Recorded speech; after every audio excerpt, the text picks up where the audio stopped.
Hello, hello, good morning. Hello, hello mga kasari. This is Jennifer Mejia, ang tintero ng bayan. Hello mga kasari, kamusta po kayong lahat? Okay, nakaready na ba ang lahat? Nakaready na ba yung ating mga lulutuin pang Noche Buena mamayang gabi? So, ayan, bago ang lahat, bago yung mga lulutuin, as a sari-sari store owner, no, kailangan naka-ready na rin po yung ating mga items na pinaka mabenta ngayong Pasko. Okay, so kailangan nakapag-stock na po tayo ng ating mga items para naman sigurado na rin po yung ating kita. Okay, kasi alam niyo naman yung mga nagdaang buwan medyo matumal, no? So ngayong December or magpapasko, magbabagong taon, so kailangan natin sulitin yung ating pagkakataon na makabenta rin po at kumita rin po ng medyo malaki-laki na rin para naman meron din tayong pambawi para sa mga nagdaang buwan na medyo matumal. Okay, so ayan, at ayan, para na rin po meron na rin tayong pang business permit sa susunod na buwan. 'Di ba? Yan, magre-renew na ulit tayo ng business permit natin, so kailangan na rin nating mag-ipon, magtapal-tapal na kung kulang pa, 'di ba? Ayan, no, medyo basa yung damit ko. Uminom kasi ako ng tubig kaya. So, ayan, no, balik tayo. Ano-ano nga ba yung items na pinakamabenta ngayong magpapasko?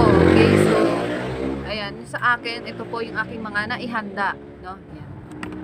Ayan, unang-una po sa listahan na pinakamabenta dito po sa aking sari-sari store na kailangan ko nang i-stock, no, bago pa mag-December, bago magpasko, tsaka New Year, no? So, kailangan naka-ready na po yun.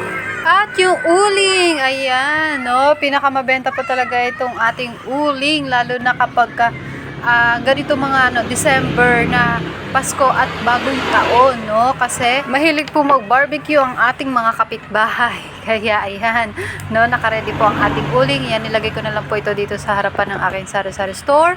At ayan, ito nga po yung aming sari-sari store. Open lang po ito, mga kasari. Ayan, no. Dito ko lang po ito dinidisplay sa harap ng aking tindahan. Dito po sa ilalim ng aking table. At meron pa po rito. Ayan, no, naka-ready na. Nirepack po natin yung kani-kanina lang. So, ayan. Ayan, pwede na po ito i-stock natin na hanggang bagong taon. Or kung magkulang man, kung maubos man po ito ngayong Pasko, pwede pa rin po tayong mag-repack. Ayan, at meron din po akong biniling 1.5 na Royal at Coke. Oh, yan. So, dito ko lang po muna nilagay yan sa harap ng aking sari-sari store para naman makita ng ating mga customer. Ayan, sa grocery ko po ito binibili. At ito naman po ang ating mga kape. Ayan, nakasabit lang po ito dito sa bungad ng aking sari-sari store para naman kitang-kita ang iba't ibang klase ng ating mga kape. Okay? Ayan, nandun po sa dulo yung ating Red Horse. Okay?